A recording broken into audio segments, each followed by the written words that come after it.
महाराजा सुहेलदेव के बारे में बात हो रही थी तो मैं बलिया में उत्तर प्रदेश में सुहेल देव के जन्मदिन के कार्यक्रम में वहां आमंत्रित था। तो वहां ये जो कार्यक्रम आयोजित किया गया था वो आयोजित करने वाले लोग राजभर थे। फिर आज आप लोगों ने बिजली पासी और सुहेलदेव इनका नाम वक्ताओं के द्वारा उच्चारण हुआ तो मैंने चौधरी साहब को पूछा, उदय नारायण जी को पूछा, तो उन्होंने कहा कि ये सारे एक ही लोग हैं। मनुवादियों के द्वारा हम लोगों को अलग अलग तकसीम किया गया, बांटा गया। तो उन्होंने सही बात कही है। तो हम लोगों को हमारे थोड़े इतिहास के बारे में जानकारी लेना जरूरी मैं मानता हूं। तो पासी जो समाज है, पासी जो जाति है, एक बारे में हम लोगों को थोड़ा सही तरीके से समझदारी रखनी चाहिए कि पासी समाज नहीं है, जाति है। समाज को जाति की जरूरत नहीं है, जाति विभाजन करने का काम करती है, जाति तोड़ने का काम करती है, और समाज जो है वो जोड़ने का काम करता है। बाबा साहब अम्बेडकर ने 1935 को जब इन सभी लोगों को शेड्यूल कास्ट का नाम दिया तो उस समय 1700 अछूतों की जातियां थी, यानी 1700 जातियों के टुकड़े थे। सारे देश भर में 1700 टुकड़े थे। 1700 टुकड़ों को एक करने के लिए एक नाम दिया, अनुसूचित जाति। तो 1700 में एक जाति पासी है, पासी समाज नहीं है। हम इस देश के मूल निवासी हैं और मूल निवासियों को ब्राह्मणों ने 6000 जाति के टुकड़ों में बांटा। वर्ण की व्यवस्था, जाति की व्यवस्था, अस्पृश्यता की व्यवस्था, शूद्रत्व जो पिछड़े वर्ग पर थोपा गया, आदिवासियों को सेग्रीगेट किया, महिलाओं को मनुस्मृति में दास बनाया, ये सारा का सारा ब्राह्मणों ने किया। ब्राह्मण लोग आजादी के आंदोलन में हमारे लोगों को कहा करते थे कि अंग्रेजों ने हम लोगों को गुलाम बनाया, मगर अंग्रेजों के आने के 2-2.5 हजार साल पहले भारत में ब्राह्मण आए। ब्राह्मणों ने हमारे लोगों को 6000 जाति के टुकड़ों में बांटा। तो 6000 जाति के टुकड़ों में जिनको बांटा, ये बांटने की प्रक्रिया कब शुरू हुई? जिसका संबंध पासी जाति से है, मैं ऐसा मानता हूं, जाति से है। एक जाति भर है, एक जाति राजभर है। शब्दों के तरफ भी हम लोगों को ज्यादा गौर नहीं फरमाते हैं, गौर नहीं करते हैं। राजभर और भर, भर राजभर कैसे हो गया? जब राजा हो जाता है तो राजभर हो जाता है। जो भर है, जब वो राजा हो जाता है तो राजभर हो जाता है। ये हम लोगों को शब्दों के अर्थों को इतिहास के साथ जोड़कर समझने की जरूरत है। साथियों, सम्राट बृहदत्त मौर्य की आपके बिहार में हत्या हुई। सम्राट बृहदत्त मौर्य की बिहार में पाटलिपुत्र में हत्या हुई। हत्या होने के बाद हत्या करने वाला जो व्यक्ति था उसका नाम था पुष्यमित्र शुंग।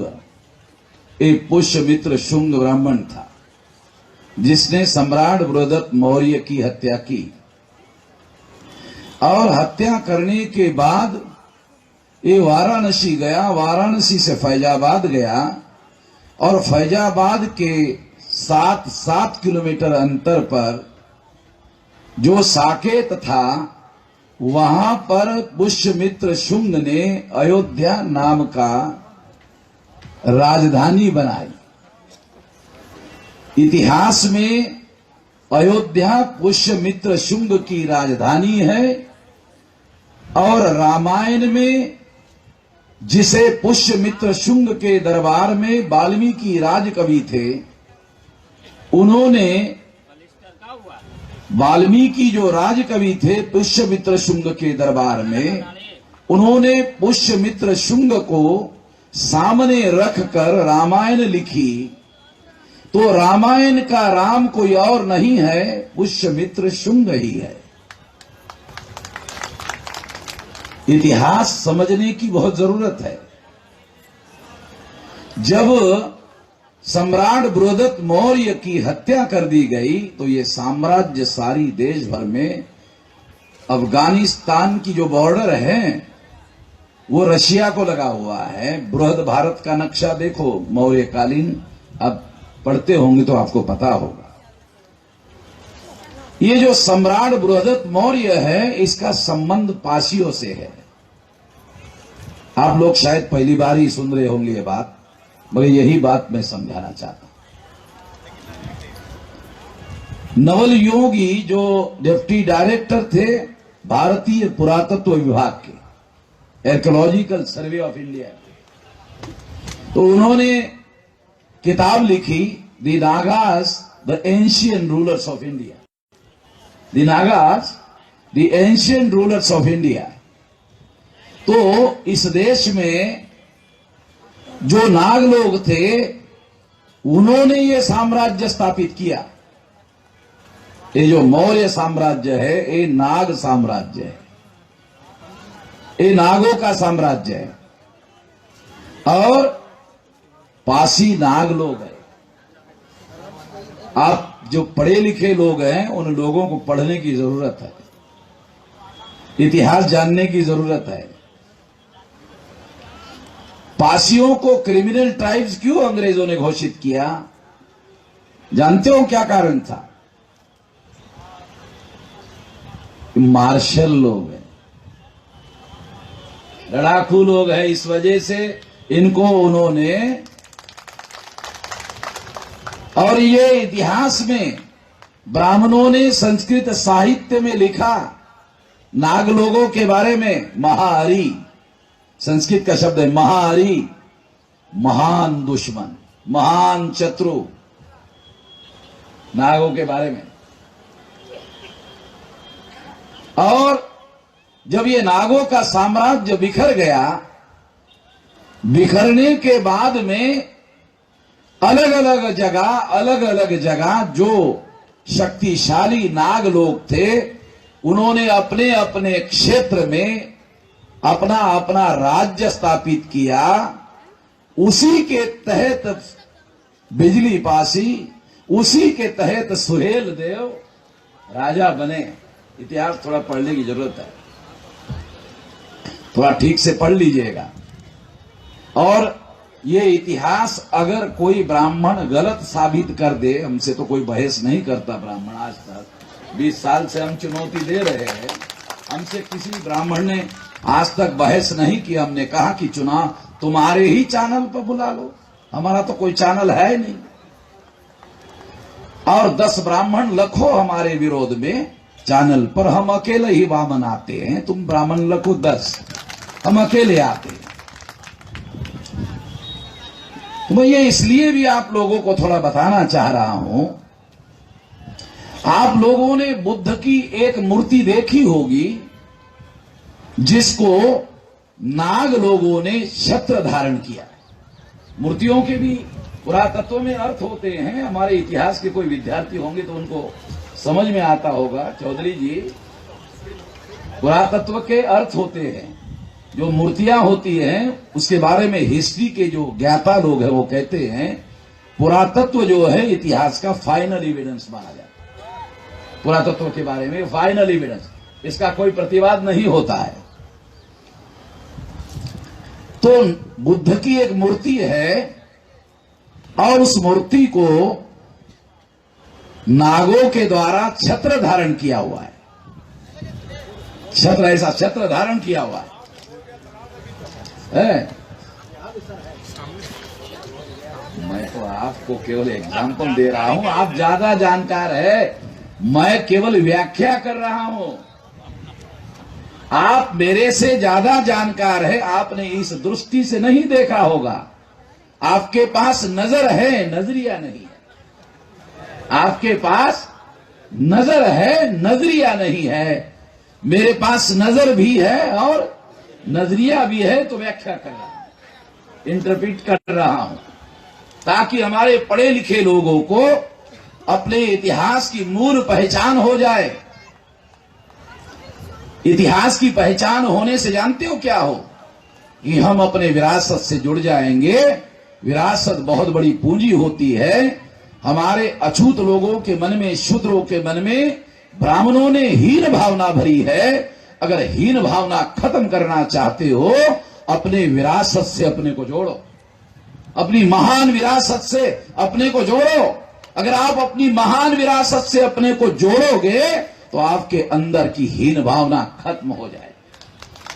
आप लोग कोई सामान्य विरासत के वाहक लोग नहीं है, महान साम्राज्य के निर्माता लोग हैं, सामान्य लोग नहीं है। मगर जानकारी हमारे पास नहीं। मैं ये बात क्यों बता रहा हूं आपको, मैं भी जानता हूं हमारे महाराष्ट्र के इतिहास को। राजवाड़े नाम का ब्राह्मण है, बहुत बड़ा हिस्टोरियन है, वो कहता है सारा महाराष्ट्र जो है वो नाग लोगों ने स्थापित किया। सारा महाराष्ट्र जो है जंगल था, ये नाग लोगों ने स्थापित किया। आप लोगों को भीमा कोरेगांव के इतिहास के बारे में कोई जानकारी है? 500 हमारे पुरखों के 500 लोगों ने 28,000 पेशवा ब्राह्मणों को मारा। कोई दुनिया में इतिहास है ऐसा? हम भी नाग लोग हैं, पासी लोगों को थोड़ा बताना चाहता हूं। हमारे खून में भी नाग लोगों का खून बह रहा है। अभी ठंडा नहीं हुआ है, अभी गर्म है।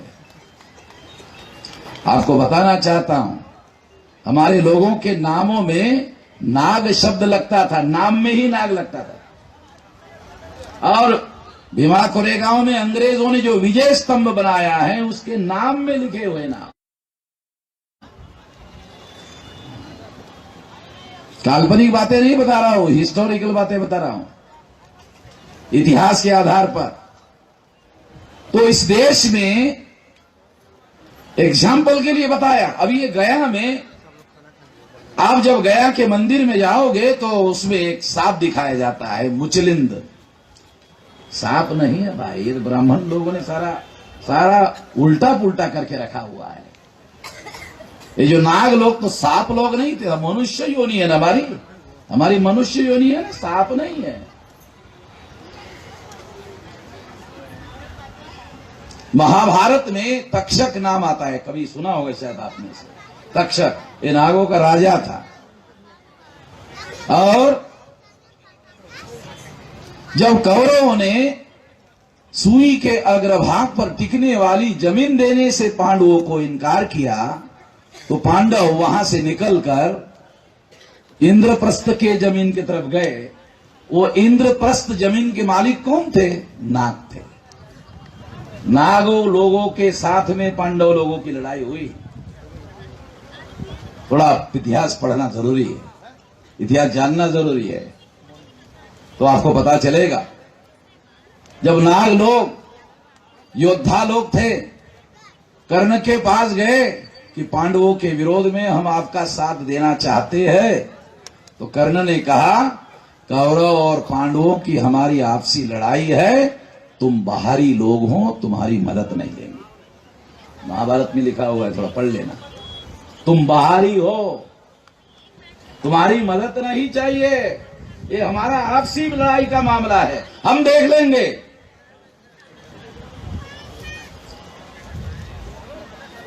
मैं जब दिल्ली आता था महाराष्ट्र से, तो राजस्थान में एक सेंटर है, एक रेलवे स्टेशन है, उसका नाम था नागदाह। उसका नाम था उदय चौधरी साहब, उसका नाम था नागदाह। तो अभी उन्होंने क्या किया, अभी उसका नाम किया नागदाह। दाह शब्द से इतिहास आ जाता है, नागदाह से इतिहास आ जाता है एकदम, और नागदाह करने से वो अर्थ जो है वो गायब हो जाता है। तो मेरे सामने सामने वो शब्द गायब कर दिया। मैं चूंकि थोड़ा इतिहास का विद्यार्थी नहीं हूं, मगर चूंकि आंदोलन में मैं हूं, तो मुझे ऐसा लगता है कि हमारे लोगों को हमारे इतिहास की पहचान कराया जाना जरूरी है। बाबा साहब आम्बेडकर कहा करते थे, जो कौम अपना इतिहास नहीं जानती वो कौम अपना भविष्य निर्माण नहीं कर सकती। जो कौम अपना इतिहास नहीं जानती वो कौम अपना भविष्य निर्माण नहीं कर सकती। तो हमें अपना इतिहास जानने की और समझने की बहुत ज्यादा जरूरत है। इसलिए ये बात मैं आप लोगों को समझा रहा था कि ये जो नाग लोग थे, इन नाग लोगों को ब्राह्मणों ने 6000 जाति के टुकड़ों में बांटा। 6000 जाति के टुकड़ों में, शेड्यूल कास्ट में, शेड्यूल ट्राइब में, बैकवर्ड क्लास में 6000 जाति के नाग लोगों को बांटा। नाग पंचमी का त्योहार होता है, क्या कोई ब्राह्मण नाग पंचमी का त्योहार मनाता है?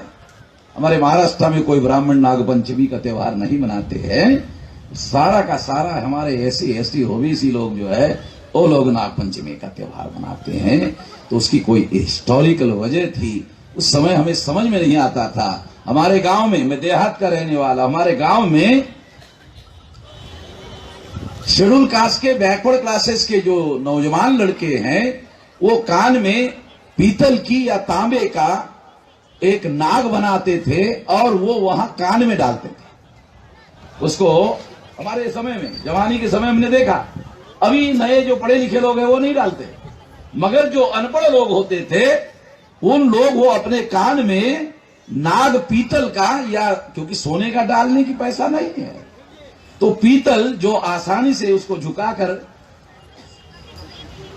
कुंडी मार सकते हैं, उसको यहां लगा सकते हैं, तो पीतल और तांबे का, तो नाग की बाया बनाते थे और यहां कान में रखते थे। तो मैं ऐसा मानता हूं कि इसके पीछे हिस्टोरिकल परंपरा है, क्योंकि हमारा इतिहास लिखित में उपलब्ध नहीं है, हमारा इतिहास परंपराओं में उपलब्ध है। इसलिए एक जगह बाबा साहब अम्बेडकर ने कहा था कि हमें लोक साहित्य ढूंढना चाहिए। लोक साहित्य में पोल्यूशन नहीं है, लोक साहित्य में मिलावट नहीं है, तो लोक साहित्य में हमारा जो इतिहास है वो बचा हुआ है, उसको इकट्ठा किया जाना चाहिए। तो ये बातें मैं प्राइमरी इसलिए बताना चाह रहा था क्योंकि हम लोगों को हमारा इतिहास मालूम होना चाहिए। आज ब्राह्मण लोगों ने वर्ण व्यवस्था, जाति व्यवस्था, अस्पृश्यता, आदिवासियों का सेग्रीगेशन, शूद्रत्व जो पिछड़े वर्ग पर थोपा और महिलाओं की दास्ता, ये सारा ब्राह्मणों ने निर्माण किया है। ब्राह्मण कहते हैं अंग्रेजों ने हमें गुलाम बनाया था, और ये सारी व्यवस्था अंग्रेजों ने नहीं बनाई थी, ये तो ब्राह्मणों ने बनाई थी। और जिन ब्राह्मणों ने बनाई थी, अंग्रेज जाने के बाद भी बरकरार है। आज हमारे अधिकार छीने जा रहे हैं, तो वर्ण व्यवस्था के आधार पर, जाति व्यवस्था के आधार पर, अस्पृश्यता के आधार पर, इसके आधार पर छीने जा रहे हैं। अंग्रेज चले गए मगर ये व्यवस्था बरकरार है। संविधान लागू होने के बावजूद भी ये व्यवस्था बरकरार है।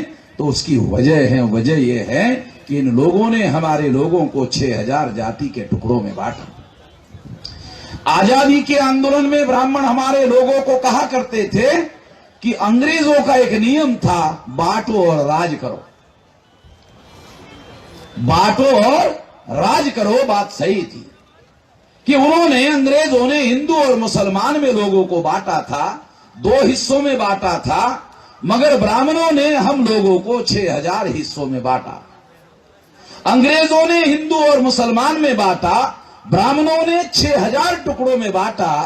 अगर कोई मुझे सवाल पूछे कि अंग्रेज ज्यादा खतरनाक थे या ब्राह्मण ज्यादा खतरनाक है, तो मैं कहूंगा अंग्रेजों से ज्यादा खतरनाक ब्राह्मण हैं। और अगर आप गिनती में सुनना चाहते हो तो 6000 को 2 से, हिंदू मुसलमान 2 आंकड़े का भागाकार कर लो, तो 6000 को 2 से भागाकार करो तो आंकड़ा आता है 3000। तो ब्राह्मण 3000 गुना ज्यादा अंग्रेजों से खतरनाक है। आप गिनती करके देखो, 3000 गुना ज्यादा खतरनाक है।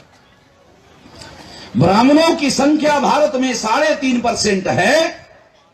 अगर ईमानदारी से चुनाव करवा दिया जाए तो ब्राह्मण ग्राम पंचायत का पंच नहीं बना सकते, सरपंच बनाने का सवाल नहीं है। भारत में ब्राह्मण पंच नहीं बना सकते, गांव का सरपंच बनाने का सवाल नहीं अगर ईमानदारी से चुनाव हो। जो लोग सरपंच नहीं बना सकते वो लोग देश की पंचायत का प्रधानमंत्री नॉमिनेट कर रहे हैं। ये नरेंद्र मोदी कौन है? ये Narendra Modi is not a real prime minister of India, he is a nominated prime minister of India and nominated by Brahmins. ये ब्राह्मणों के द्वारा नॉमिनेटेड है। नॉमिनेटेड शब्द हमारे लोगों को समझ में नहीं आता, अंग्रेजी शब्द है। मैं देहाती आदमी हूं तो थोड़ा देहाती बताता हूं तो आपको समझ में आएगा, क्योंकि अंग्रेजी समझ में नहीं आता। और देहाती बताने के पहले महिलाओं से माफी मांगना चाहता हूं, क्योंकि समझाने के लिए हम लोगों को थोड़ा ज्यादा बताना पड़ता है। गांव में जब शादी होती है तो परिचय में अगर किसी ने पूछा कि ये कौन है, ये शादीशुदा बीवी है और ये ऐसी रखी हुई है, ये शादीशुदा है, ये ऐसी रखी हुई है। ए नरेंद्र मोदी ऐसा ही ब्राह्मणों का रखा हुआ प्रधानमंत्री। अंग्रेजी में नॉमिनेटेड कहा, आपको समझ में नहीं आया था, अब देसी भाषा में कहा समझ में आया ना। तो ये समस्या है, पढ़े लिखे को भी समझ में नहीं आता है। राउंड टेबल कॉन्फ्रेंस में जब बाबा साहब अम्बेडकर गए थे तो बाबा साहब अम्बेडकर ने ये पहली बार नॉमिनेटेड शब्द इस्तेमाल किया कि हमें नॉमिनेटेड रिप्रेजेंटेशन नहीं चाहिए, हमें रियल रिप्रेजेंटेशन चाहिए। तो 17 अगस्त 1932 को कम्युनल अवार्ड डिक्लेयर हुआ और डिक्लेयर होने के बाद हम लोगों को, शेड्यूल कास्ट के लोगों को, शेड्यूल ट्राइब के लोगों को सेपरेट इलेक्टेड मिला। और ये सेपरेट इलेक्टेड मिलने के बाद गांधी जी ने इसके विरोध में आमरण अनशन किया और आमरण अनशन करने के बाद पूना पैक्ट हमारे लोगों पर थोपा गया और पूना पैक्ट थोपने के बाद हम लोगों का जो आज के तारीख में रिप्रेजेंटेशन है, ये रिप्रेजेंटेशन नॉमिनेटेड रिप्रेजेंटेशन है। शेड्यूल कास्ट के और शेड्यूल ट्राइब के आप जानते हो कितने एमपी है? 131 मेंबर पार्लियामेंट है। 1952 से लेकर अब तक कोई भी सेंट्रल गवर्नमेंट हमारे लोगों के सपोर्ट के बगैर कभी कोई सेंट्रल में गवर्नमेंट नहीं बन सकती। थोड़ा गिनती करके देख लेना, 131 मेंबर पार्लियामेंट शेड्यूल कास्ट और शेड्यूल ट्राइब के। कोई भी सेंट्रल गवर्नमेंट हमारे लोगों के सपोर्ट के बगैर नहीं बन सकती। नरेंद्र मोदी को, बीजेपी को 283 सीटें मिली 2014 में, उसमें 76 सीटें शेड्यूल कास्ट और शेड्यूल ट्राइब की है। हमारे सपोर्ट की वजह से नरेंद्र मोदी देश का प्रधानमंत्री बना हुआ है। और चूंकि ये रियल रिप्रेजेंटेटिव नहीं है, नॉमिनेटेड रिप्रेजेंटेटिव है, एससी एसटी के लोग, पूना पैक्ट की वजह से हमारे सामने हमारे रिजर्वेशन के अधिकार समाप्त किए जा रहे हैं। पार्लियामेंट में एक भी सांसद नहीं बोल रहा है, एससी एसटी का एक भी सांसद नहीं बोल रहा है। 1250 से ज्यादा एमएलए चुनकर जाते हैं, एक भी एमएलए नहीं बोल रहा है। पॉलिटिकल पार्टियां इनको टिकट देने के पहले इनको खसी करते हैं, बाद में टिकट देते हैं। आप लोगों को ये खसी शब्द मालूम नहीं होगा, देहाती शब्द है। पहले खसी करते हैं, बाद में टिकट देते हैं कि अभी ये काम का नहीं रहा है, इसको टिकट दे दो, इससे कोई खतरा नहीं है। ये अपने समाज के बारे में कोई बात नहीं करेगा, करेंगी ना। आर्टिकल 330, आर्टिकल 332 वकील साहब है ना, 330, 332 मैं तो वकील नहीं हूं, मगर मैं जानता हूं लड़ाई लड़ रहा हूं सुप्रीम कोर्ट में हमारे लोगों की। आर्टिकल 330, 332 लोकसभा में जो पॉलिटिकल रिजर्वेशन है, जो विधानसभा में पॉलिटिकल रिजर्वेशन है, और 334 कितने साल तक रिजर्वेशन है उसका आंकड़ा वहां पर 334 में लिखा हुआ है, थोड़ा पढ़ लेना। क्योंकि हमारे लोग जिस संविधान पर गर्व और गौरव करते हैं, मैंने पढ़े लिखे लोगों को पूछा संविधान पढ़ा, क्योंकि अनपढ़ों को नहीं पूछता हूं मैं, हमारे जो पढ़े लिखे लोग हैं चौधरी साहब, उसको बोल इन संविधान पढ़ा जिस पर तुम गौरव कर रहे हो, गर्व कर रहे हो, पढ़ा? तो मेरी तरफ देखते क्या सवाल पूछ रहा है ये आदमी। तो भाई मैं मन कल को कहता हूं चलो कठिन सवाल पूछा, आसान कर देता हूं। संविधान देखा, चलो पढ़ा तो कठिन हो गया, थोड़ा आसान कर देता हूं। देखा भी समस्या हो जाती है, तो फिर और आसान करके कहता हूं चलो दूर से तो कम से कम देखा होगा, दूर से किलोमीटर से तो देखा होगा, 1 किलोमीटर दूर से।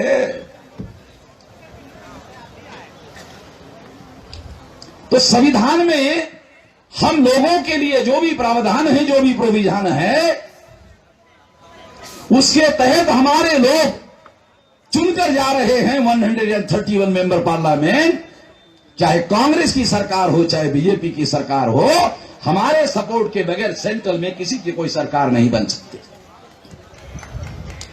न बिहार में बन सकती, न किसी स्टेट में बन सकती, क्योंकि 22.5% तो सारे देश भर में है।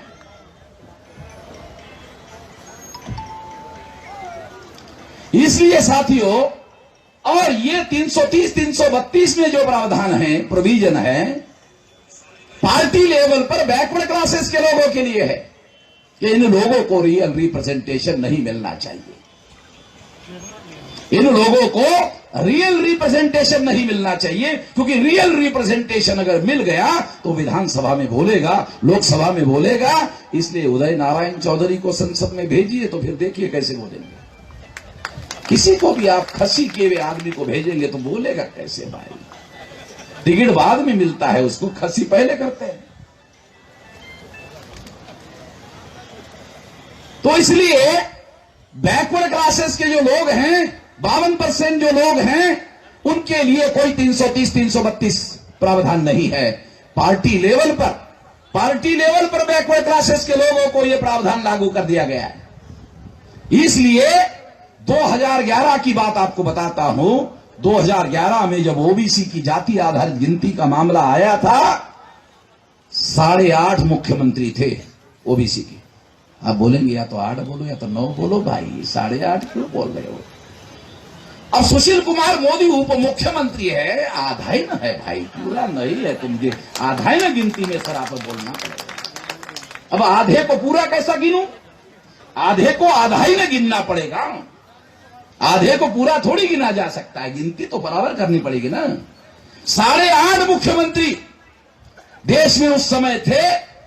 न किसी मुख्यमंत्री ने अपने मंत्रिमंडल में रेजोल्यूशन पास किया, न प्लानिंग कमीशन को चिट्ठी लिखा, न सेंसस कमीशन को चिट्ठी लिखा, न प्रधानमंत्री को चिट्ठी लिखा, न प्लानिंग कमीशन को चिट्ठी लिखा, न अखबार में कोई बयान दिया कि हमारे 52% लोगों की गिनती होनी चाहिए। अरे जानवरों की गिनती हो रही है, जंगली जानवरों की गिनती हो रही है, हिजड़ों की भी गिनती हो रही है, मगर पिछड़ों की कोई गिनती नहीं हो रही है। भोपाल में हिजड़ों ने मोर्चा निकाला, अखबार में खबर आई कि हमारी गिनती पुरुषों में ना ही किया जाए, महिलाओं में किया जाए। तो खबर आई तो हमने हमारे कार्यकर्ता को भेजा, जाओ तो वो लोग ऐसी मांग कर रहे हैं, हिजड़े लोग मोर्चा निकाल रहे, पिछड़े मोर्चा अभी तक नहीं निकाल रहे हैं। हिजड़े अपने अधिकार के लिए लड़ रहे हैं, पिछड़े लड़ते हुए नहीं दिख रहे हैं। जरा जाइए तो पूछिए उनको कि आपकी क्या समस्या है, आप महिलाओं में क्यों गिनती करना चाहते हो? उन्होंने कहा कि मध्य प्रदेश में महिलाओं के लिए मेयर का पद रिजर्व है, अगर हमारी पुरुषों में गिनती हुई तो हमारा कोटा खत्म हो जाएगा, हमको पद नहीं मिलेगा, इसलिए हमारी गिनती महिलाओं में होनी चाहिए। तो हमने कहा अरे हिजड़े भी जागरूक है मगर पिछड़े जागरूक नहीं है। अगर हमें पहले मालूम होता तो हम सब्जेक्ट बनाते कि जिस देश में हिजड़े जागरूक हो और पिछड़े जागरूक नहीं हो, उस देश में पिछड़ों की गिनती कैसे हो सकती है। देश का प्रधानमंत्री पिछड़ा है, प्रदेश का मुख्यमंत्री पिछड़ा है, फिर भी गिनती होती नहीं है। साथियों, क्यों नहीं होती?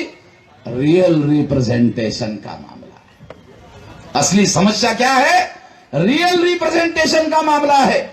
हमारे लोगों को रियल रिप्रेजेंटेशन नहीं है, हमारे लड़ने वाले लोग नहीं है। जहां लड़ाई लड़नी चाहिए वहां लड़ने वाले लोग नहीं है। हो गया एससी एसटी ओबीसी, अभी रह गया माइनॉरिटी। माइनॉरिटी में सबसे बड़ी माइनॉरिटी मुसलमान है। मुसलमानों का सबसे बड़ा आदमी जो है, देश भर से मैं 40 साल से उसका नाम सुन रहा हूं, वो मुसलमानों का प्रतिनिधि है, उसका नाम है गुलाम नबी आजाद। वो गुलाम भी है, आजाद भी है। हमें तो समझ में नहीं आया अभी तक कि एक साथ दो आदमी कैसे रह सकता है। गुलाम भी है, आजाद भी है। अब उनको मालूम होगा कि इसका कोई मतलब होगा, हमें तो पता नहीं चला अभी तक। मगर हमने गुलाम नबी आजाद को मुसलमानों के फेवर में कभी कोई बयान देते हुए नहीं सुना, आज तक नहीं सुना। अभी गुलाम नबी आजाद का एक बयान हमने सुना, दिल्ली में थे तो उन्होंने बयान दिया, पहले कांग्रेस के लोग मुझे भाषण के लिए बुलाते थे, अब कांग्रेस के लोग भी नहीं बुलाते।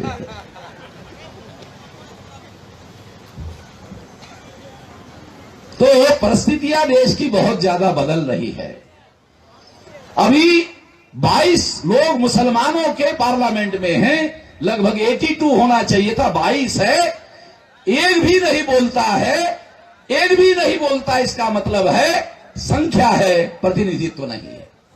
तो एससी को प्रतिनिधित्व का अधिकार नहीं है, एसटी को प्रतिनिधित्व का अधिकार नहीं है, ओबीसी को प्रतिनिधित्व का अधिकार नहीं है, माइनॉरिटी को प्रतिनिधित्व का अधिकार नहीं है। जो है वो नॉमिनेटेड है। नॉमिनेटेड आदमी संसद में बोलता नहीं है। बोलता नहीं है इसका मतलब संख्या है, प्रतिनिधित्व नहीं है। हमको ये समझना चाहिए, लीगल लैंग्वेज है, एक कॉन्स्टिट्यूशनल लैंग्वेज है। बाबा साहब अम्बेडकर की लड़ाई गांधी जी के साथ में क्या थी?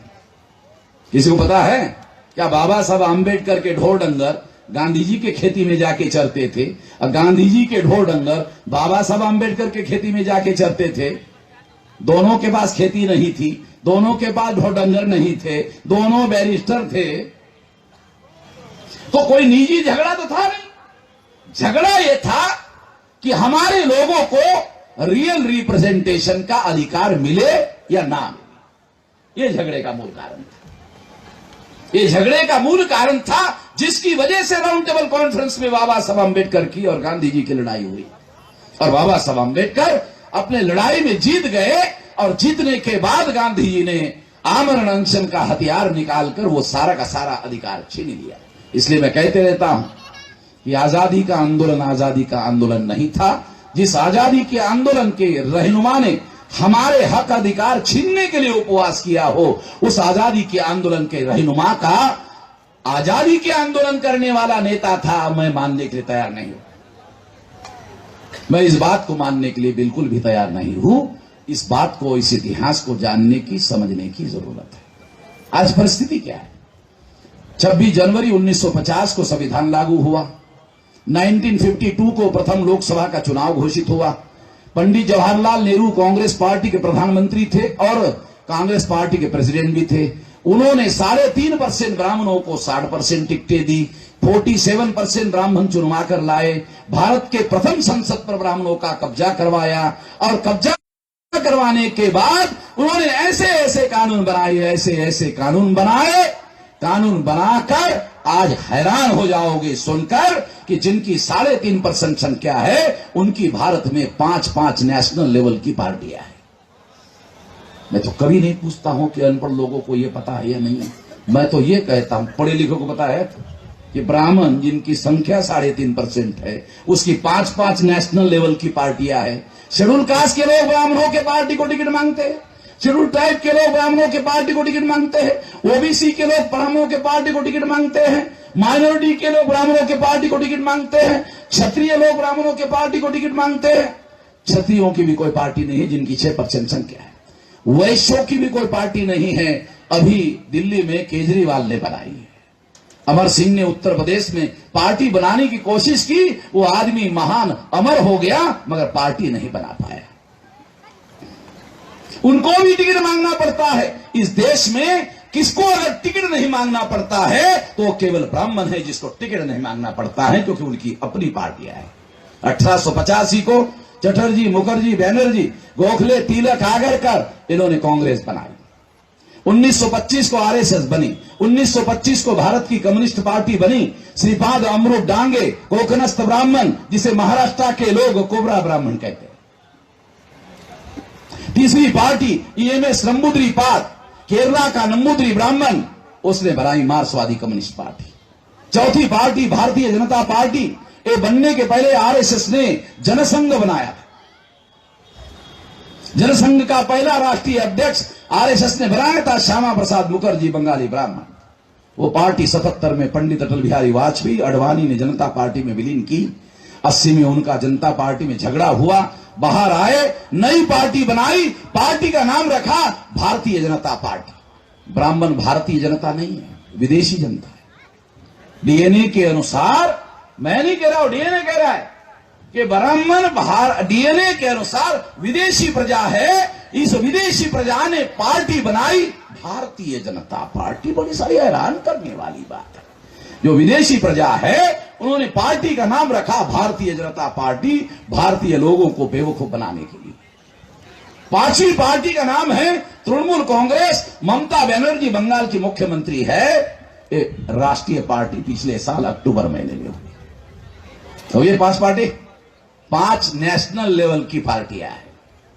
2 और पार्टियां हैं। शरद पवार की, उसको चुनाव आयोग ने नोटिस दिया। मायावती की, चुनाव आयोग ने नोटिस दिया। ये बर्खास्त क्यों नहीं किया जाए? आपका स्टेटस नेशनल लेवल का, आपका वोट परसेंटेज घट गया है। हम मानकर चलते हैं कि वो खत्म हो गया। तो 5 पार्टियां रहेगी, पांचों की पांचों ब्राह्मणों की पार्टियां। अब 2019 में ये 5 पार्टियां जो ब्राह्मणों की है, चुनाव होगा आइदर ऑर। या तो एक ब्राह्मण की पार्टी हारेगी तो दूसरी ब्राह्मण पार्टी की जीतेगी। हम लोग खुश है कि अरे बीजेपी हार जाएगी तो दूसरी ए नाम का ब्राह्मण जाएगा, बी नाम का ब्राह्मण आ जाएगा। काशीराम जी कहा करते थे, एक नागनाथ है दूसरा सापनाथ है। नागनाथ चला जाएगा साला सापनाथ आ जाएगा, सापनाथ जाएगा तो नागनाथ आ जाएगा। नागनाथ के पास जहर है, सापनाथ के पास भी जहर है। कोई भी आ गया तो डस जरूर लेगा, डसना नहीं छोड़ेगा, क्योंकि सांप का तो गुण है, वो चूहे के बिल में घुसेगा, चूहे को निगल जाएगा, चूहे के घर पर कब्जा कर लेगा। सारा ब्राह्मण हमारे घर पर कब्जा किया हुआ है। भारत हमारा घर है, भारत हमारा घर है, हमारे घर पर कब्जा किया हुआ है। ये परिस्थिति है। तो ये जो परिस्थिति है, इस परिस्थिति में हमें बदलाव लाए बगैर, परिवर्तन लाए बगैर हमारी किसी समस्या का कोई समाधान होने वाला नहीं है। अगर मेरे से आप स्टैंप पेपर पर लिखवाना चाहते हो तो मैं आपको कहीं पर भी स्टैंप पेपर पर लिखवाने के लिए तैयार हूं।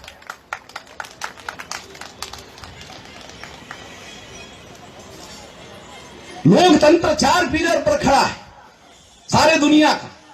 2009 में 375 सीटों पर ब्राह्मणों के पार्टी का कब्जा था विधायिका पे। 366 सीटें 2/3 मेजॉरिटी में कानून बनाया जाता है। चौधरी साहब को पूछ लेना, सभापति रहे। 2/3 मेजॉरिटी से कानून बनता है। उसके लिए पार्लियामेंट में 366 चाहिए। उनके पास 2009 में 375 सीटें थी, 9 सीटें ज्यादा थी। 2014 में 411 सीटों पर उन्होंने चुनाव जीता, विधायिका पर कब्जा किया। कार्यपालिका, आईएएस, आईपीएस, आईआरएस। मैं शरद यादव जी के घर में गया, उन्होंने कागज दिया। मैंने कहा क्या है? कहा कि राज्यसभा में मंत्री को पूछा था, कार्मिक मंत्रालय ने लिखित जवाब दिया। मैंने देखा उसमें 79.2% प्रथम श्रेणी के आईएएस, आईपीएस, आईआरएस अधिकारी ब्राह्मण एवं तत्सम। मैं सवर्ण आरक्षण नहीं कहता हूं, मैं कहता हूं ब्राह्मण एवं तत्सम। इसका अर्थ समझाता हूं थोड़ा सा। इसका क्या अर्थ? 6% राजपूत है, क्षत्रिय है, और इनका प्रशासन में संख्या कितनी है? 3%। वैश्य 5.5% है, संख्या कितनी है 2%। तो जो 11.5% है क्षत्रिय और वैश्य, उनकी प्रशासन में संख्या है 5%। तो 79.2% में अगर 5 माइनस कर लो तो 74.5% 2% केवल मात्र ब्राह्मण है। इसलिए मैंने नाम रखा ब्राह्मण एवं तत्सम आरक्षण, क्योंकि जो तत्सम है वो गौण है। तो कार्यपालिका पर उन्होंने कब्जा किया। न्यायपालिका में 97%। आप में से किसी ने राम अवधेश सिंह का नाम, जो बिहार के मंडल कमीशन की लड़ाई लड़ने वाले नेता हुआ करते थे, और कभी लालू प्रसाद यादव भी उनका प्रचार किया करते थे। राम अवधेश सिंह का पता नहीं आप लोगों ने नाम सुना कि नहीं सुना। सांसद रहते थे, मोरारजी देसाई से संसद में झगड़ा किया था 77 में, जीवित है।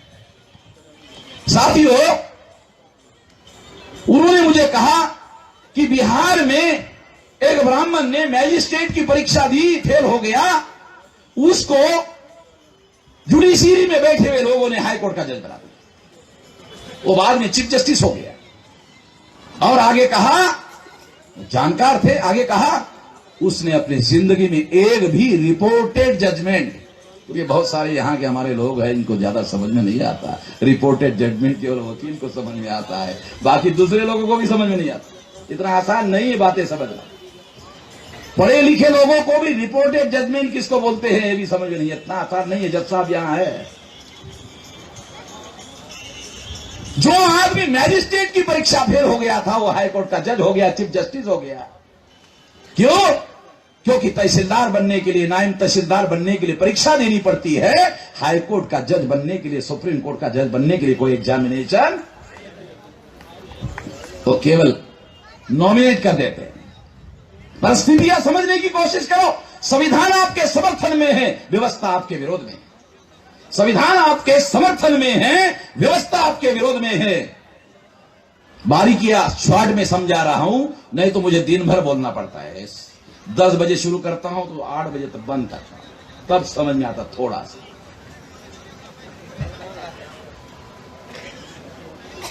शॉर्ट बता रहा हूं,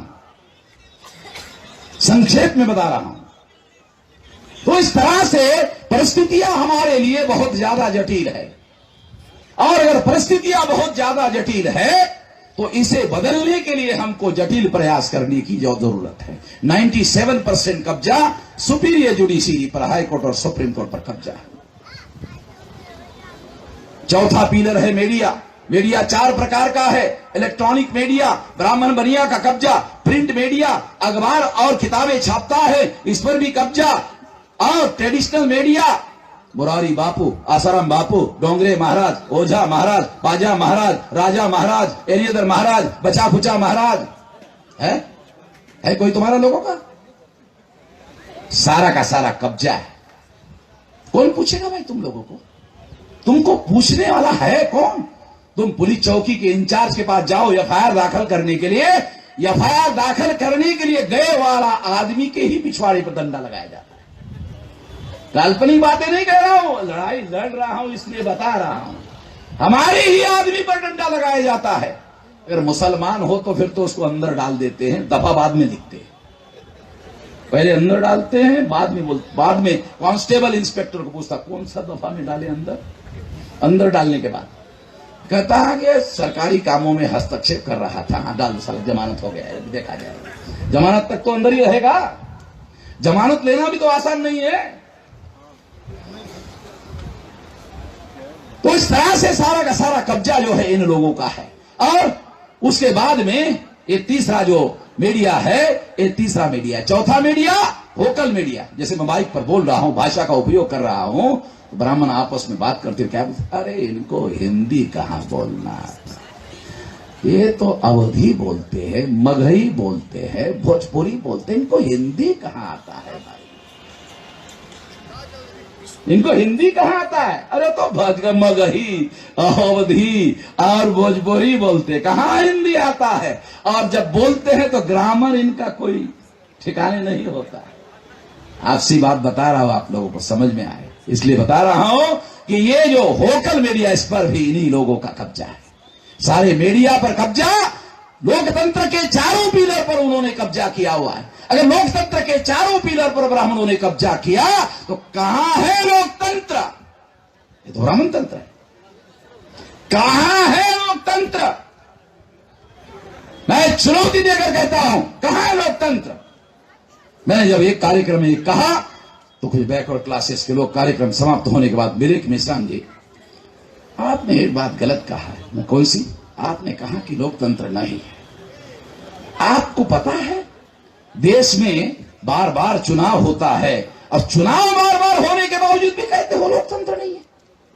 तो मैंने उसको सवाल पूछा, चुनाव माने लोकतंत्र कहते हो? हैं? चुनाव माने लोकतंत्र? इतनी ही अकल है लोकतंत्र की, इतनी ही समझ है लोकतंत्र की? चुनाव माने लोकतंत्र? कोई है दुनिया में समझदार आदमी जो केवल चुनाव माने लोकतंत्र कहेगा? लोकतंत्र मानेगा। अमेरिका में सीनेट जब बैठता है, राष्ट्रपति को सीनेट के डिस्कस और डिबेट में एंट्री पर पाबंदी लगाने वाला कानून है, इसलिए कि राष्ट्रपति प्रवेश करेगा तो डिस्कशन और डिबेट जो है प्रभावित होगा, एंट्री नहीं दिया जाता है। लोकतंत्र एक नया जीवन प्रणाली है। राजा के समय में राजा को मिलने के लिए अगर कोई आदमी जाता था, राजा को मिलने का तरीका होता था, तो राजा को मिलने के लिए क्या करना पड़ता था?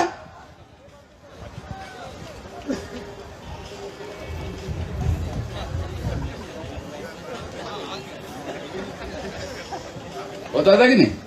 मौलाना बराबर है ना? तो राजतंत्र का एक जीवन प्रणाली है, लोकतंत्र की एक दूसरी जीवन प्रणाली है। चुनाव माने लोकतंत्र नहीं है, ये राजाशाही के विरोध में लाया हुआ तंत्र है।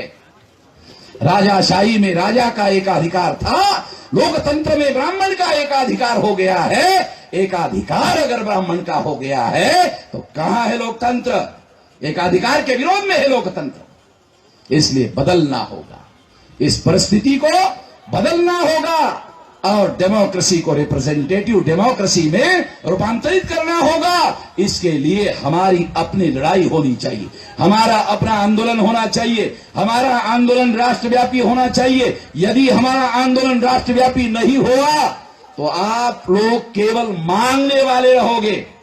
और मुझे पता नहीं बिहार में मांगने वालों को कहा जाता, क्या कहा जाता है। हमारे महाराष्ट्र में मांगने वालों को भिखारी कहा जाता है। पता नहीं आपके बिहार में क्या कहा जाता है। आपके बिहार में क्या कहा जाता है? भिखारी। हमारे महाराष्ट्र में भी भिखारी कहा जाता है। तो हम मांगने वाले बने रहेंगे। जिस देश में लोकतंत्र में हम 85% लोग हैं, लोकतंत्र के सिद्धांत के अनुसार हम देने वाले होने चाहिए थे, हम मांगने वाले बना के रखे हुए हैं। बदलना होगा और अपना राष्ट्रव्यापी, स्वाभिमानी, स्वावलंबी, आत्मनिर्भर आंदोलन निर्माण करना होगा। यही विकल्प है, इसके अलावा कोई विकल्प नहीं है। ऐसा करना होगा। ऐसा करने के लिए आप साथ सहयोग दोगे, इस आशा और विश्वास के साथ आपने मेरी बात ध्यान से सुनी, इसके लिए धन्यवाद।